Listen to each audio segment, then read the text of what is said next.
على أشرف المرسلين سيدنا ومولانا محمد وعلى آله وصحبه أجمعين.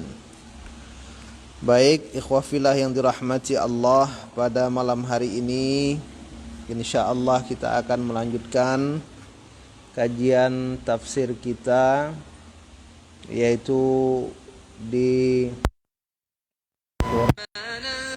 Al-Baqarah ayat 146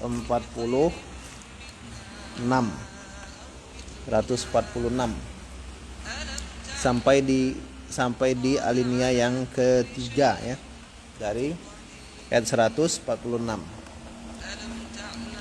Qala al-musannif rahimahullahu ta'ala, nafa'ana Allahu bihi wa bi'ulumihi fid daraini amin amin ya rabbal alamin. Qala Allah ta'ala alladzina atainahumul kitab ya'rifunahu kama ya'rifuna abna'ahum wa inna fariqam minhum la yaktumuna al-haqqa wa hum ya'lamun al-haqqu min rabbik fala takunanna minal mumtarin. Baik, fal alim walau saat apa? Ghafur, silakan baca. Fal alim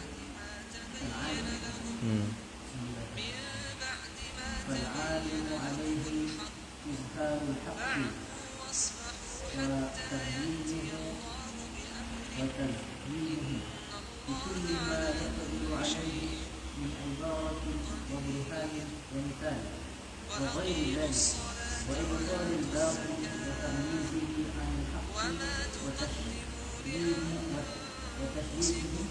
وتقديمه للنصوص بكل طريق يؤدي لذلك.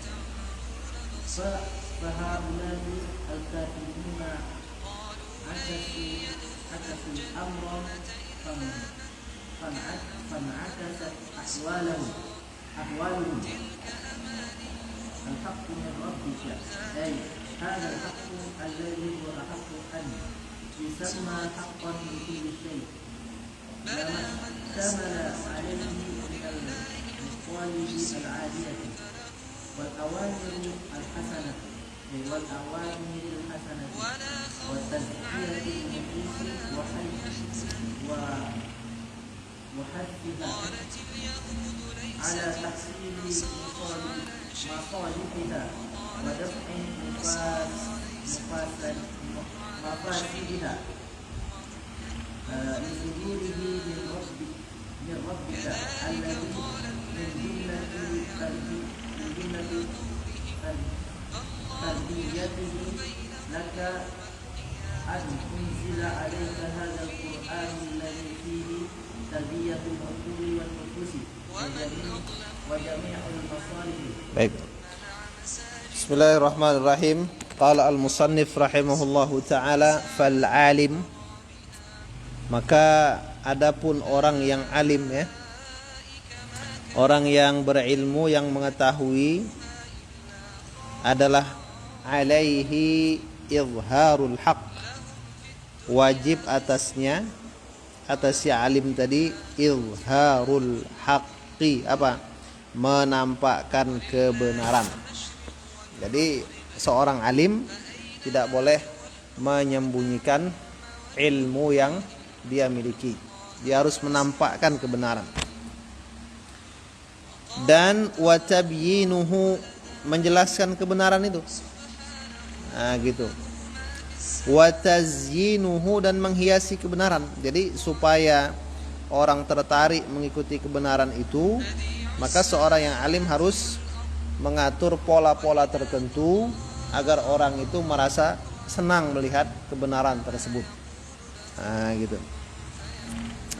Bi kulli ma yaqdiru alaihi min ibaratin, ya, dengan semua apa yang ia mampu atasnya daripada ibarah, ungkapan Jadi kita itu menampakkan kebenaran, menjelaskan kebenaran, memperindah kebenaran, gunakan ungkapan-ungkapan yang halus. Nah, jangan kasar kan itu.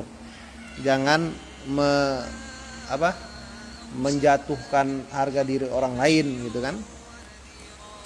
Wa burhanin, daripada dalil, gunakan dalil-dalil yang pasti di mana kebenaran itu akan diterima. Wa mithalin, dan gunakan perumpamaan-perumpamaan sehingga orang-orang akan menerima kebenaran itu dengan akal yang mereka miliki. Wa tashyinihi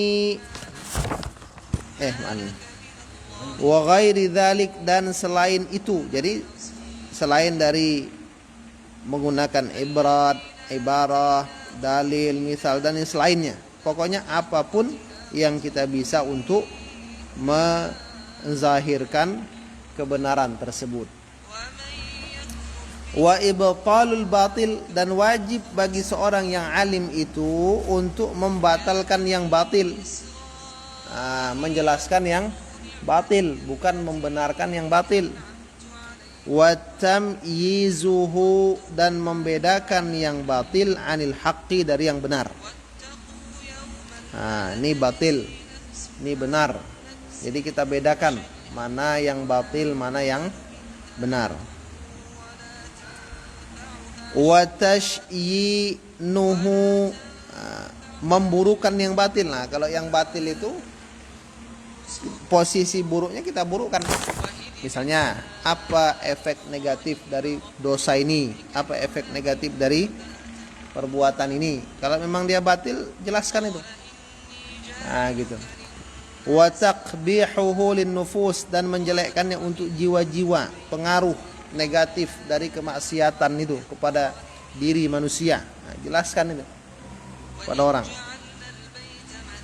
Bikulli tariqin mu'addin lidzalik, dengan semua jalan yang membawa kepada perkara tersebut, ya. Padahal itu kepada menjadi batalnya kebatilan, menjadi jelas mana yang batil, mana yang hak, dan dapat membuat buruknya sebuah perkara yang batil tersebut.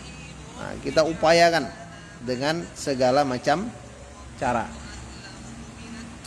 Fahaula, maka mereka al-katimun, orang-orang yang menyembunyikan kebenaran, akasu al-amra, mereka membalikan perkara tersebut.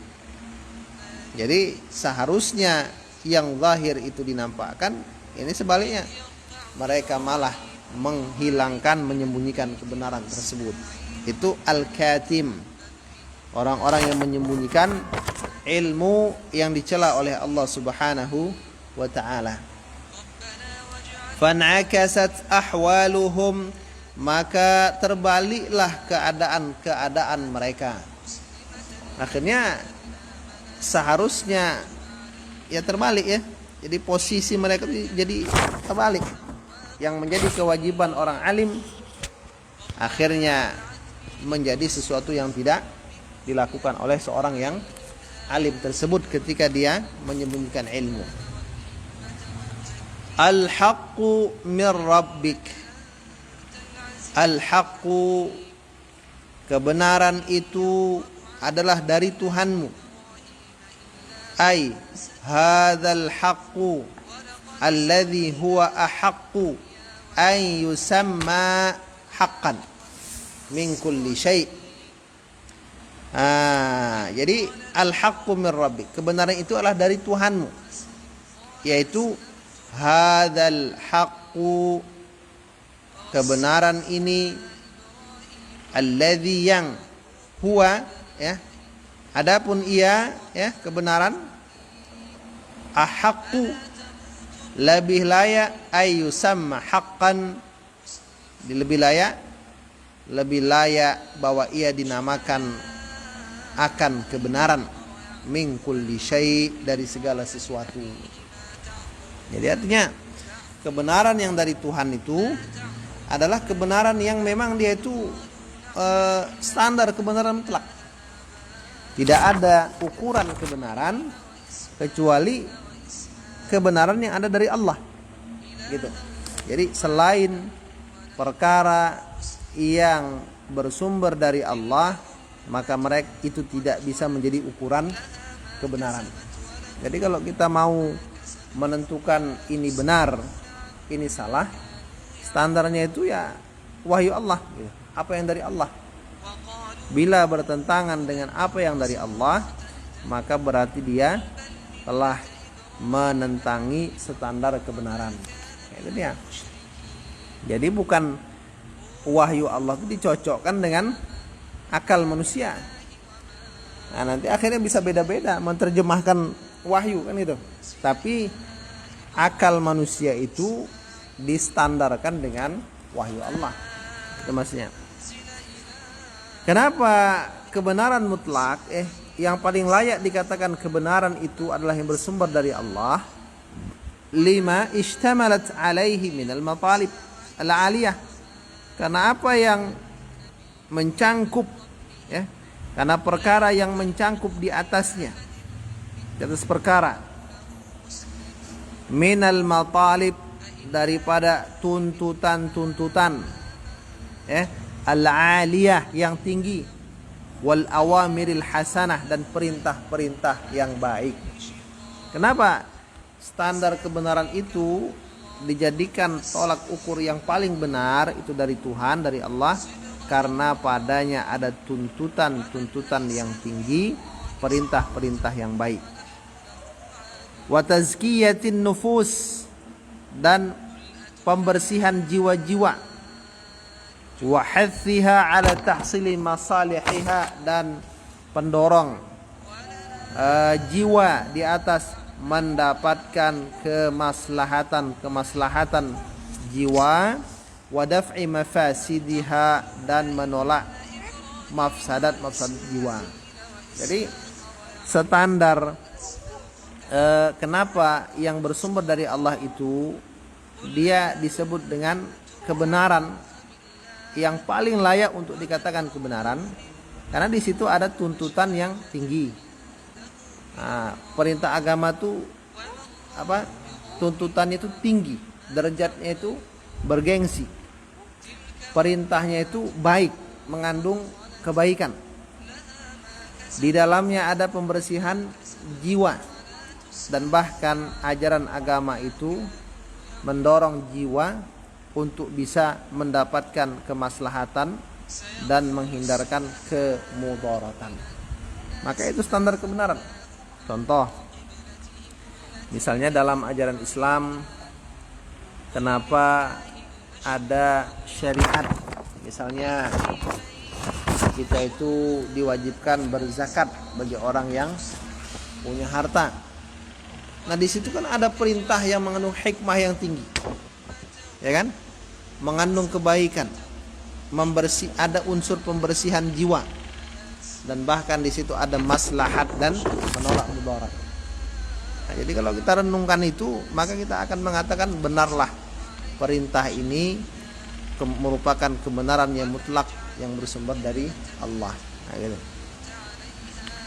Li sudurihi min rabbi, karena munculnya itu kebenaran dari Allah, nah, bukan dari pikiran manusia.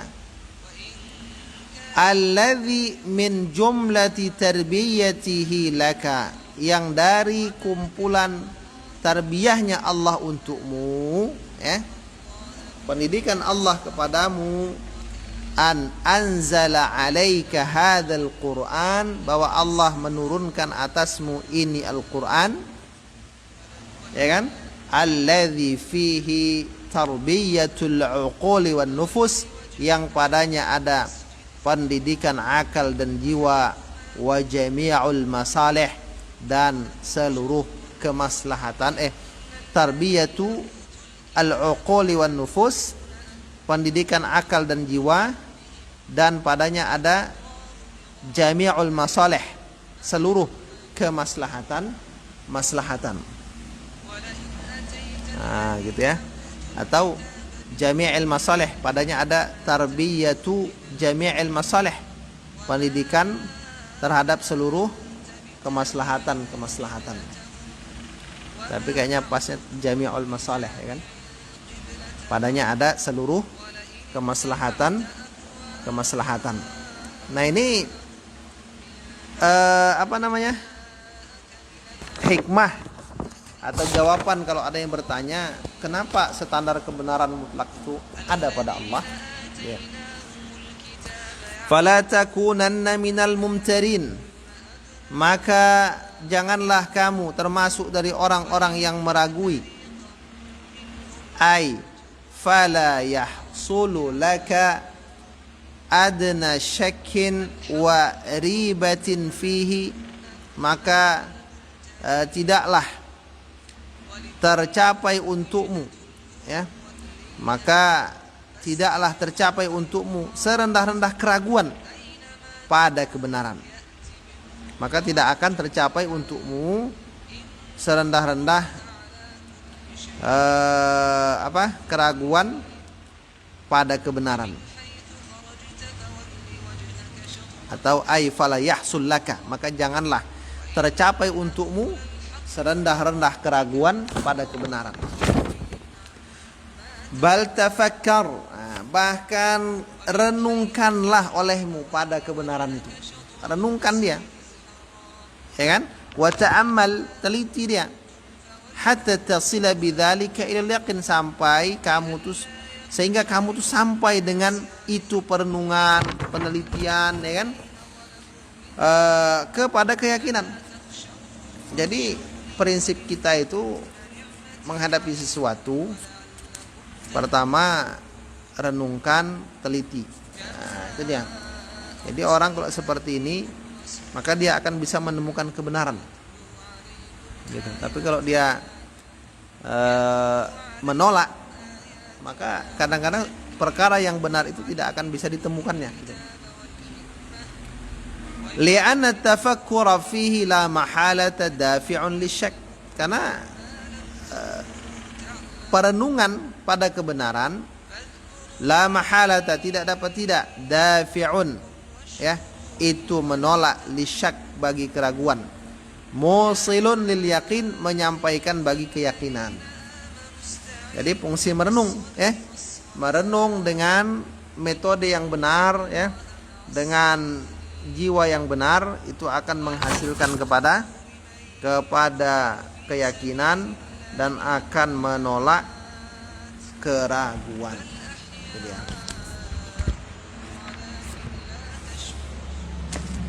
Kita lanjutkan di kitab Al-Khasa'is Al-Ummah Al-Muhammadiyah, lanjutan dari kelebihan muadzin, ya, kelebihan orang yang berazan. Qala al-musannif rahimahullahu ta'ala annal wa minha, dan setengah daripada keutamaan muadzin, ya. Ya kan? Halaman 30 berapa? 46 yang tidak ada penterjemahan itu kayak itu. Annal muadzin aminun, bahwasanya muadzin itu adalah orang yang terpercaya. Wa huwa, dan ia mahallu thiqatin nas, tempat kepercayaan manusia. Jadi muadzin itu adalah amin, ya, al-amin, tempat kepercayaan manusia, orang yang terpercaya. Kenapa? Ya'tamiduna alaihi fi ma'rifati waqti iftarihim wa waqti salatihim. Orang-orang bersandar ke atas si muadzin pada mengetahui waktu berbuka mereka dan waktu sholat mereka. Itu dia. Jadi kita itu kalau mau buka puasa pasti nunggu dulu. Udah ada nggak kode dari masjid? gitu kan. Kalau mau sholat nunggu dulu, sudah ada belum adzan di masjid. Nah, itu dia. Fa'an Abi Hurairah radhiyallahu anhu qal, dari Abi Hurairah radhiyallahu anhu, beliau berkata, qala Rasulullah sallallahu alaihi wasallam, telah bersabda Rasulullah sallallahu alaihi wasallam, al-imamu dhamin, imam itu adalah penjamin bagi makmum. Wal muadzinu mu'taman, sedang muadzin itu adalah orang yang dapat dipercaya. Nah, itu dia, orang yang dapat dipercaya. Allahumma arsyidil a'immata waghfir lil muadzinin. Ya Allah, tunjukilah, arahkanlah imam-imam kami, para imam, dan ampunilah bagi muadzin. Allahumma arsyidil a'immata waghfir lil muadzinin. Ya Allah, tunjukilah imam-imam dan ampunilah bagi muadzin-muadzin. Wa hadza du'aun 'azimun minar rasulil karim. Ini ya, doa Allahumma arsyidil a'immah waghfir lil muadzin, ini adalah doa yang agung dari Rasul yang mulia untuk orang yang adzan. Ya kan? Kan doa agung tuh. Fahani'an lahum, maka selamatlah bagi mereka. Ya, bagi mereka yang didoakan Rasul tadi.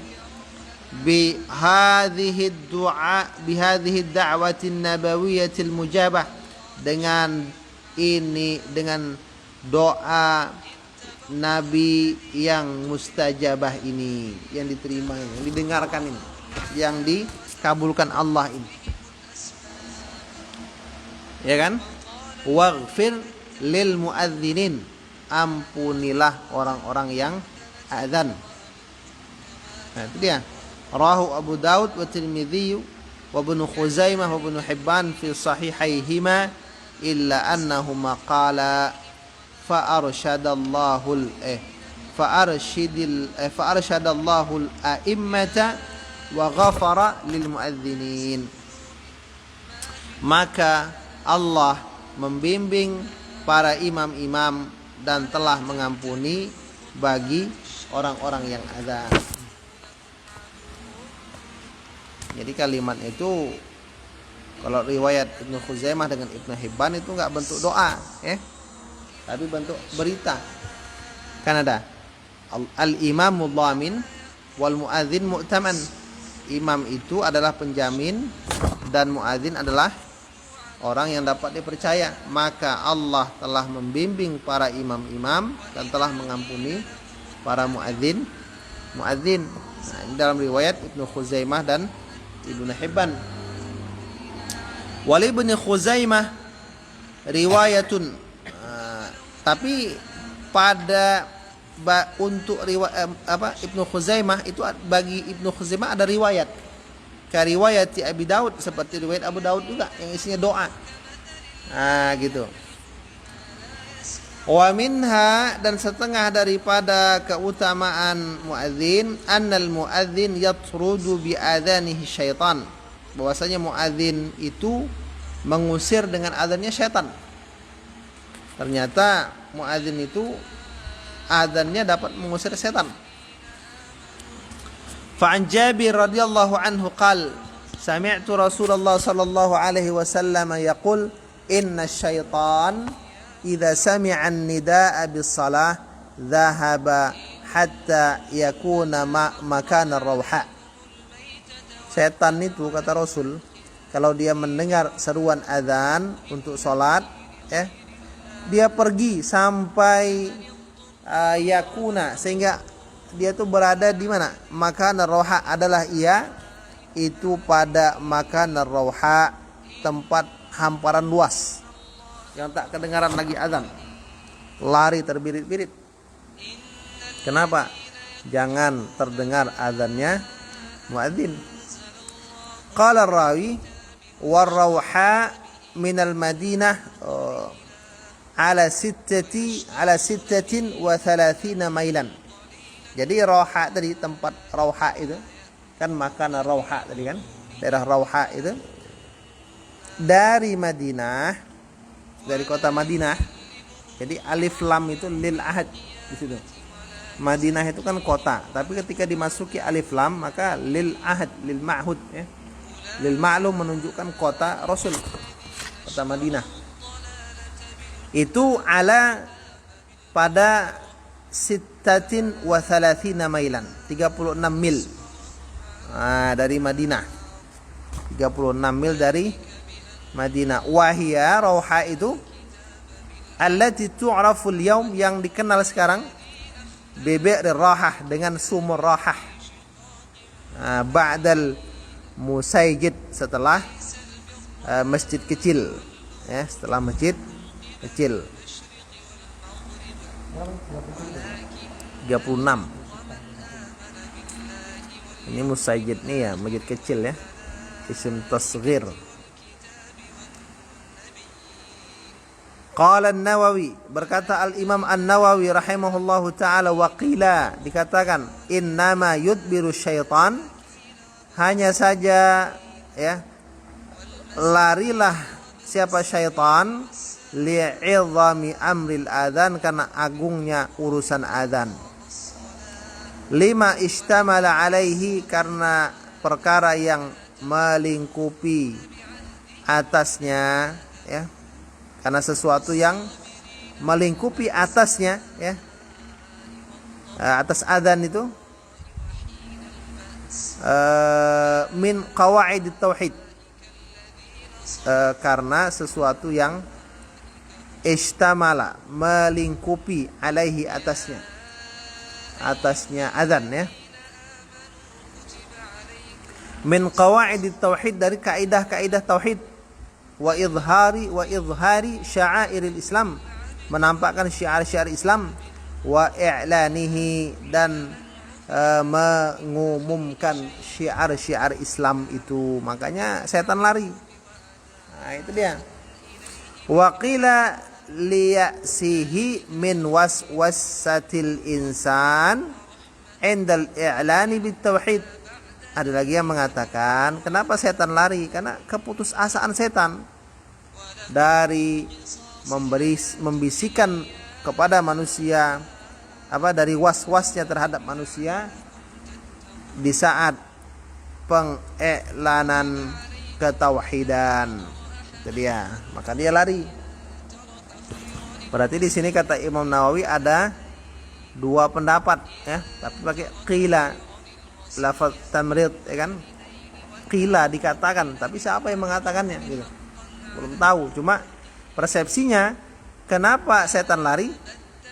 Karena di situ ada syiar Islam, ada menampakkan ketauhidan.